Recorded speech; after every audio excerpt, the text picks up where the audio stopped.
शिवलिंग, जो हम सब ने देखा है हमारे घर में, मंदिर में, और हम रोज उसकी पूजा भी करते हैं। 12 ज्योतिर्लिंग। क्या तुम जानते हो difference between Shivling and 12 jyotirlinga? Hello friends, my name is श्लोक। आज हम बात करने वाले एक ऐसे ही इंपॉर्टेंट पॉडकास्ट के बारे में, स्पिरिचुअल बेस्ड, कि आप लोगों को बहुत मजा आए। Difference between Shivling and Jyotirlinga. So please end तक बने रहेगा। Please like, share and subscribe my channel. Shivling, Shiva का लिंग। डिवाइन द शिवलिंग का मतलब है शिव का लिंग। एक यूनिवर्सल एनर्जी का सिंबल है। शिवलिंग एक यूनिवर्सल एनर्जी का सिंबल है। हर शिवलिंग हमें एनर्जी और शांति देता है, वो तो आप लोगों को भी मालूम है। तुम घर में शिवलिंग पर ध्यान करते हो या मंदिर में पानी चढ़ाते हो, ये बस सिंबल नहीं है, ये कनेक्शन है तुम्हारे और शिव जी, लॉर्ड शिवा के बीच का। हर पार्ट का मीनिंग है।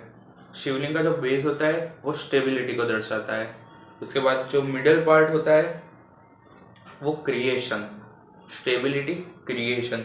एंड जो टॉप का पार्ट होता है शिवलिंग का, वो दर्शाता है कि तुम कितने कॉन्शियसनेस हो। जब हम ध्यान करते हैं हम अपने बॉडी और माइंड को बैलेंस करते हैं। लेकिन शिवलिंग की बात तो हम सब ने की। अब बात करते हैं हम ज्योतिर्लिंगा की। आखिरकार ज्योतिर्लिंगा क्यों 12 ही है, और क्या उसमें एनर्जी इतनी सारी है कि वो शिवलिंग को तो पीछे पाड़ देता है? देखते हैं चलो। ज्योतिर्लिंग का अर्थ है ज्योति का लिंग, यानी divine light of energy. Bharat में 12 ज्योतिर्लिंग है, वो आप सबको मालूम है। सोमनाथ जो गुजरात में, मल्लिकार्जुन आंध्र प्रदेश में, महाकालेश्वर मध्य प्रदेश, ओमकारेश्वर मध्य प्रदेश, केदारनाथ उत्तराखंड में है। उसके बाद काशी जो उत्तर प्रदेश में है, भीमाशंकर जो महाराष्ट्र में है, वैजनाथ जो पर्ली में स्थित है। उसके बाद नागेश्वर जो गुजरात में है, रामेश्वरम तमिलनाडु, कृष्णेश्वर महाराष्ट्र।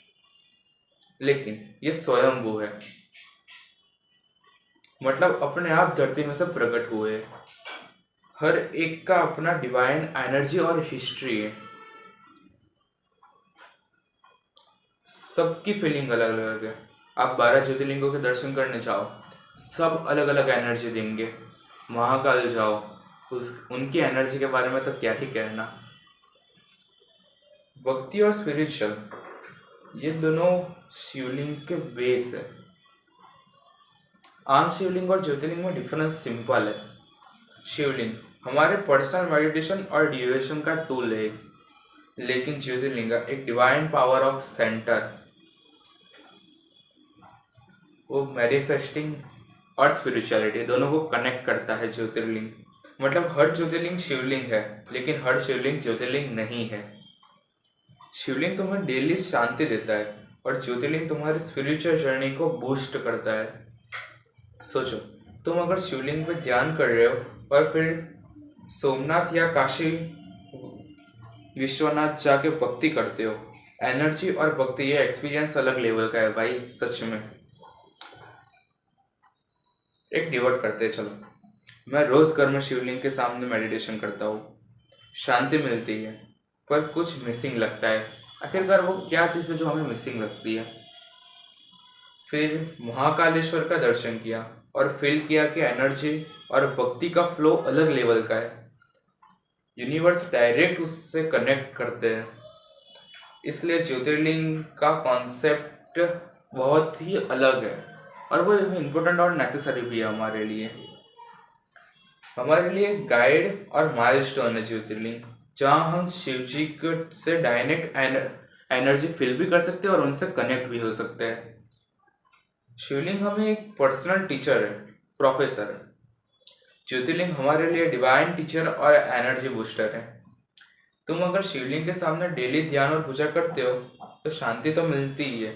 ज्योतिर्लिंग के सामने एक बार जाओ, पूरा यूनिवर्स मिल गया ऐसी फीलिंग आएगी। तो याद रखो, शिवलिंग तुम्हारे लिए डेली कनेक्शन और मेडिटेशन का सिंबल है, और ज्योतिर्लिंग तुम्हारे लिए डिवाइन एनर्जी और स्पिरिचुअल माइलस्टोन का सेंटर है पूरा। दोनों ही हमें इनर शांति और ग्रोथ देने के लिए नेसेसरी है, बस अप्रोच और एनर्जी अलग अलग है। अगली बार जब मंदिर जाओ या पिलग्रिमेज करो तो शिवलिंग और ज्योतिर्लिंग